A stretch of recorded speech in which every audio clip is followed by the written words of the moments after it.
Hi, welcome back to Memberclinic on Divas of Colour today, and we'll be focusing on influencing. And our guest today is A.N. Porter, who is a multi-talented creative, a writer, fashion designer, I think, and songwriter as No, well. not fashion designer. Unless I I've discovered that talent yet. I know you have some fashion projects going on as well. Oh, I think, yeah, modeling and that kind of thing. Yeah. Oh yeah. Yeah, and but today we're going to focus in on your new book, on your book, Phantom Wedding. Welcome, Alison. Thank you. Thanks so much for having me. Yeah. Um, who is Alison? Who is A.N. Porter? I know I've said a brief about you, but it's better to hear from you. How do you describe yourself? How can people, get to know you more? Sure. Well, where do I start? Um, so so I recently wrote my debut novel, Phantom Wedding. It was inspired by an event that happened to me when I was living in a North London apartment. And that's sort of the where it all came from. So you've probably seen online that the book is now a collectible item. So I wrote the book, and then what happened is there was a misprint that happened in the first publication, and that has gone sort of viral, and people have started to collect the book. So you can't really get very many copies of that initial publication. So Yeah, we're on the reprinted version now on Amazon. yeah, So that actually caught me by surprise. But the book focuses on a central protagonist character called Patsy. yeah, She's a 29-year-old graduate. So she came out, she graduated from university and went yeah, into music PR. So that part of the background of the protagonist is loosely based on myself. yeah. So when I graduated from university, that was my first. I said to my mum, "So what do I do now?" Like, yeah, I've got a degree. What am I supposed to do? Never Yeah. really worked. And she said to me, "Go and work for free." I said, "Work for free? Don't be ridiculous. Do people do that?" And she said, "No, that's the best way to start your career when you graduate." And I said, "Okay." So I did what she said, and I went to work in a music PR company, and I worked there for free for about 3 months. And I was lucky enough to be spotted there, working tirelessly for free by the managing director of a record label. Yeah. And he had a record label, and he was a manager of producers and songwriters, and a pop star at the time, Mhm. a top 10 Brit award-winning pop star. She was very, very successful at the time. And all of that is encapsulated into the book, Yeah. into the character Patsy, Yeah. so that's got that That's inspiration from. that's very interesting. Now, the story of the Phantom Wedding is intertwines with both supernatural romance, and all of that. So how would you describe the book itself? How would you want authors to see it or to get into those elements of the book? Yeah, sure. I would say it's really a psychological thriller, supernatural thriller. Some people call it psychological horror. And what I've done is I've encapsulated lots of different themes, and they're literally things that I wanted to talk about, personal experiences that happened to me, and things I'd seen around. Just in my environment from other people, things like colorism and things like that within the Black community.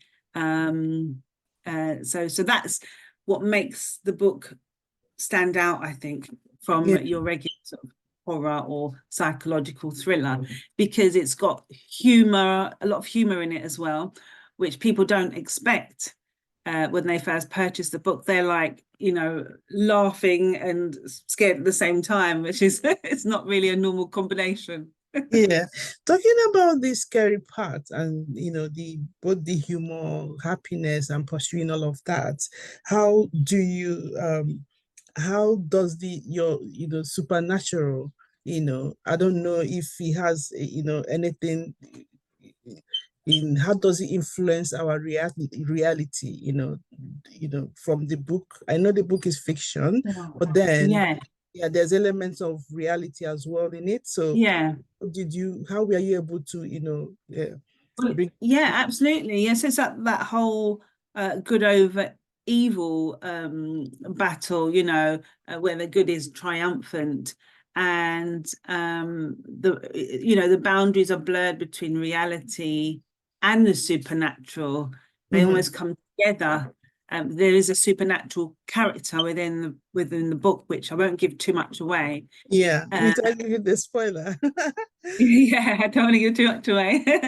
But there is like a supernatural character that you'll see. It kind of it's blurred between reality and the supernatural. It comes together. Okay. Yeah, so is there at all any connection, with given the characters and how you have tried to weave these into the story? Is there any connection between our reality and the supernatural, and how can we influence it, or how can either side influence the other side? Absolutely. I think it starts with from a point of what do you believe, and what some people don't believe there's another world out there at all, and they are not influenced by that whatsoever. They're cynical about things like that. And then and you'll see that in the book. There's a character which is Patsy's fiance. He is like a builder, is very terra firma. He doesn't want to know about anything that is not 3D, that's not alive, doesn't want to know about the supernatural or anything like that. And he makes fun of it. And yeah, you get those characters where there is no connection. And then there's other people that embrace, the supernatural, spiritual, religious. Yeah. So the book culminates all of those themes within it. Yeah, but can we influence? Okay, were your characters able to influence their supernatural?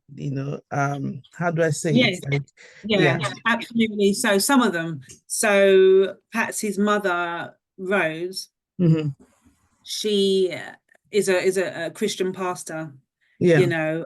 And she raises up her own church, and she influences her environment, physical and spiritual, and she's like the matriarch of the family and all the friends.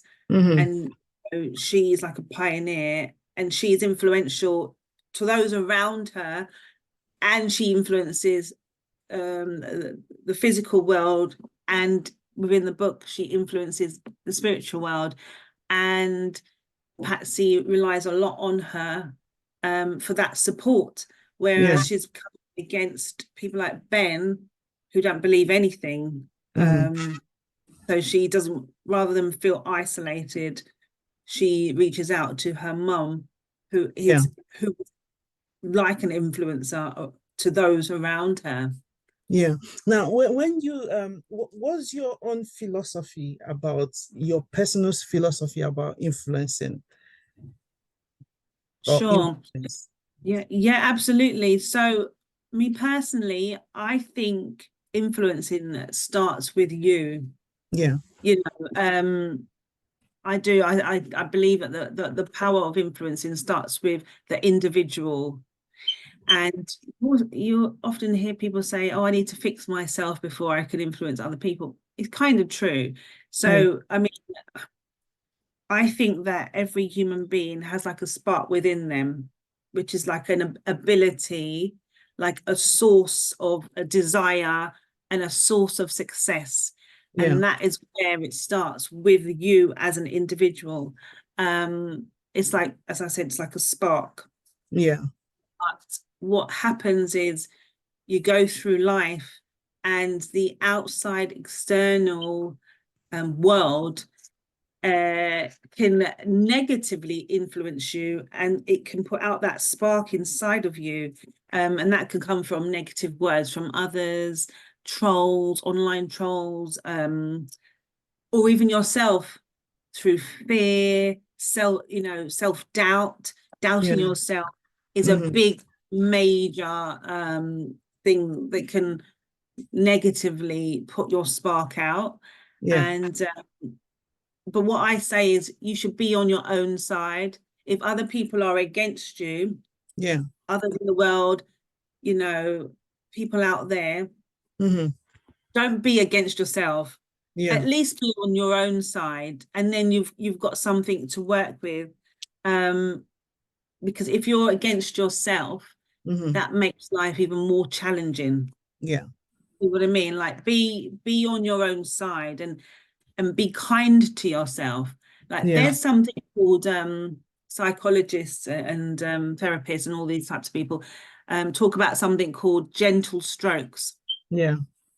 So gentle strokes is doing something nice for yourself every day, whether Yeah. it be go for a walk, take time out to sit at a coffee shop and just think.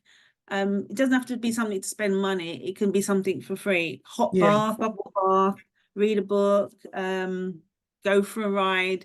But these gentle strokes, at least one a day, Yeah. it not only helps to calm the mind, it calms the soul and the spirit, and it kind of rebalances you as a person.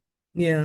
Somebody told me that, I was like, what is that? But then I looked into it and I was like, I'm going to try this. And I put it into practice because I was running on empty. I was just running around, doing this work. Thought, let me try this. And I can't tell you, you feel so refreshed.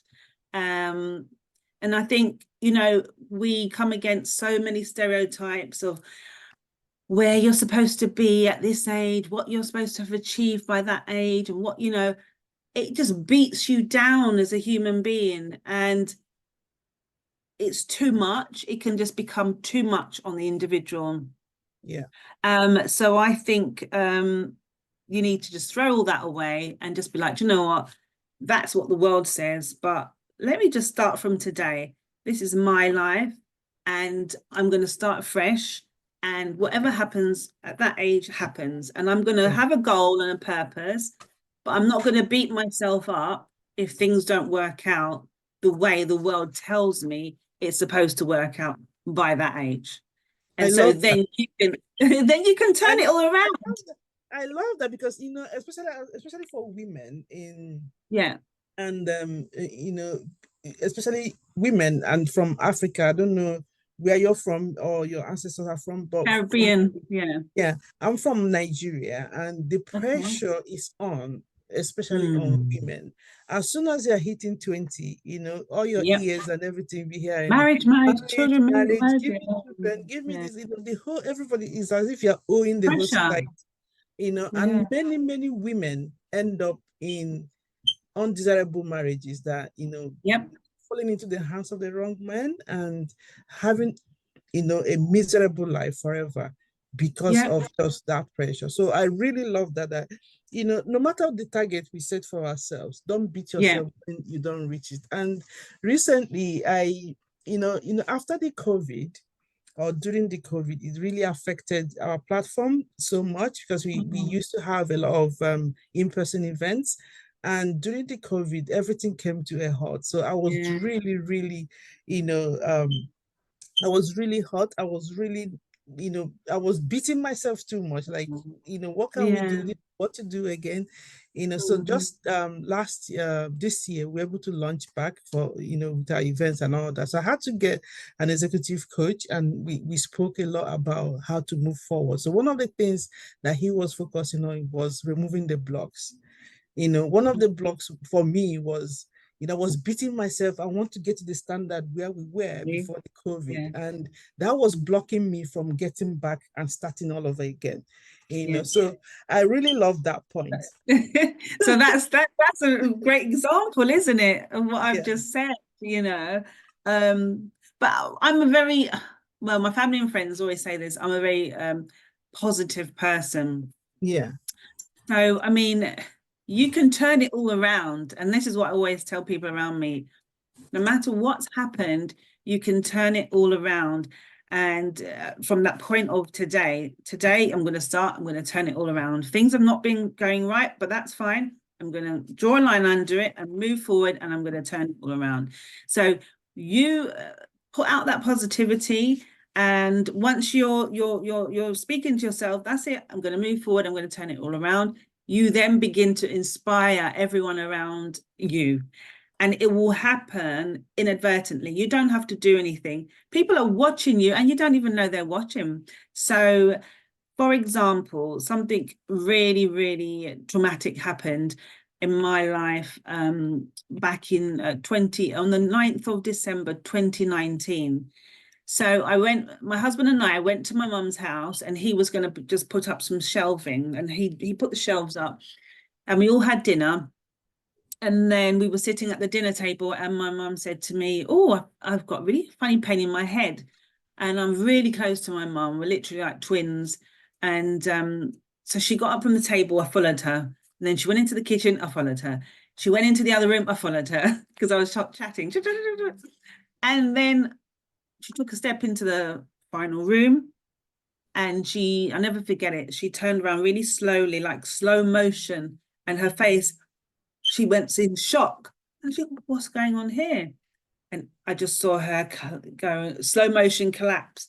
I flew across the room, caught her, put her on the seat. She had a massive stroke in front of me. Oh dear. Massive. So that left her, like, it was luckily that I'd seen the advert, the fast advert, the stroke advert, and I remembered things, the face and the arms and everything like that.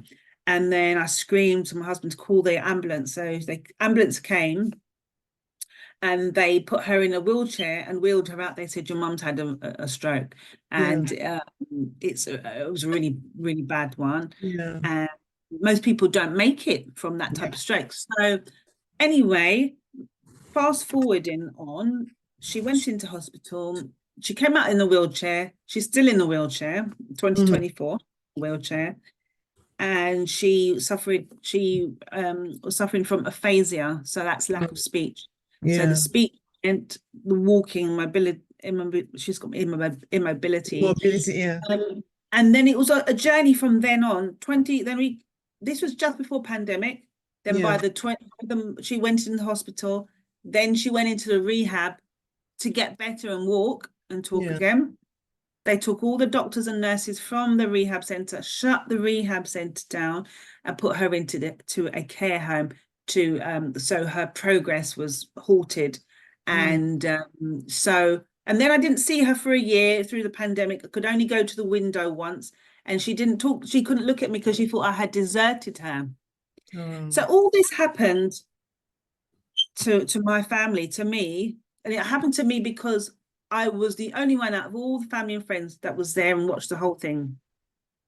It was like a movie, scenes, and I saw the whole thing uncovered, because I could have not followed her into that room and I wouldn't have known what happened. I would have just seen her on the floor. But as I watched it all, it had a profound effect on me.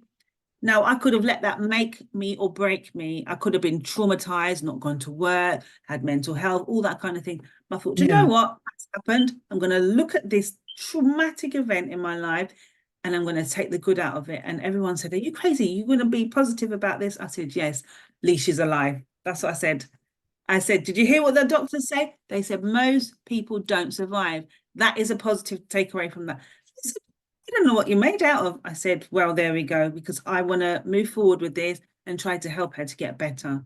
So in the end, what I had to do is the government tried to sell her house and take the money and pay for the care home. But I had watched her for so many years working as a single mum to buy a house, send her daughters to whatever, good schools and stuff like that. And I said, there's no way I can sit back and watch my mum's house be taken away from her. So what I did was the ultimate sacrifice. I sold my house and then I moved into her house and lived with her, and I'm a full-time carer for her. Oh, that's good. So what this is now, what my point is, throughout all of this, I didn't know that me going through all these actions, not to impress anybody, but to help my mum. Yeah. Influencing those around me. I didn't realize. And it was over last year, I wrote the book and did all other things, did another degree, all this at home. And other people were watching me and being influenced by that.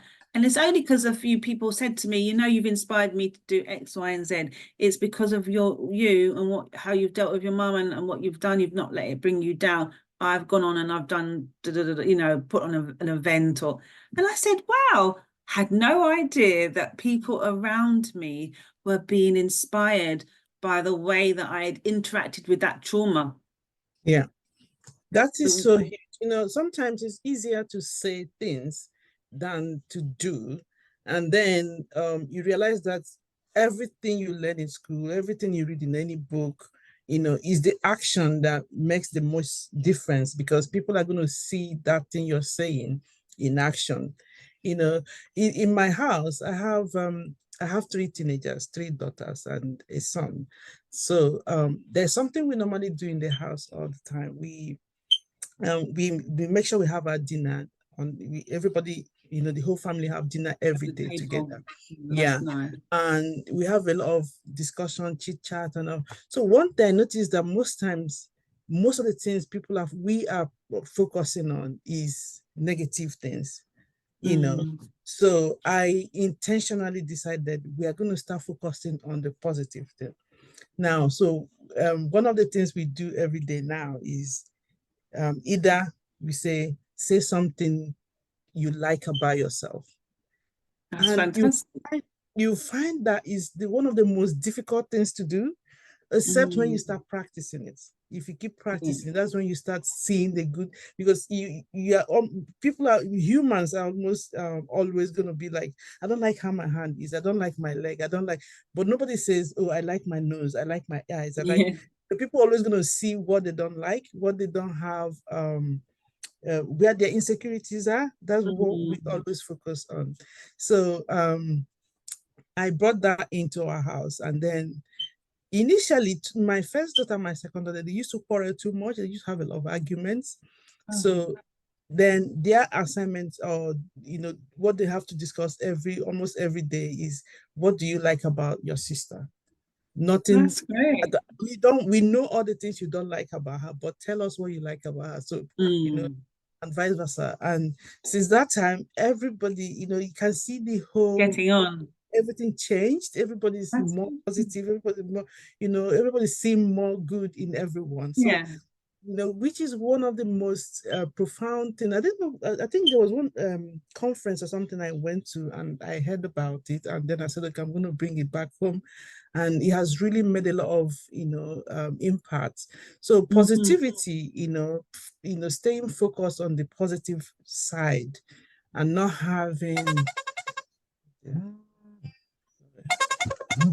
And not having the deficit mindset, or mindset of lack, or poverty mindset, or because when people hear poverty mindset, they look at money, material things, but we don't look at the grace of happiness and joy, and those intangible things, which are the things that form things that really influence our lives, and how we can also influence other people. So I really like your philosophy of the positive. I'm glad. Thank you. Yeah, is very, very important. Now, without giving away so much, but give us a little bit of spoiler. Now, this your philosophy of influence, how is there in any way that it was, you know, um brought into your book? Can you give us any part of the story where um, actually, not really in terms of the protagonist, but there yeah, was there is a character yeah. in the book called Tia. Don't oh you're giving the name. Oh, yeah, let me tell you that the name. So let's go and find that person. So it's okay. And she influences those around her, and it's like the power of the celebrity. I just find it fascinating how when a celebrity is around, how people act. Yeah, Because obviously I've been in entertainment industry, and I just stand back and watch, and people just lose their minds. I just think it's bizarre.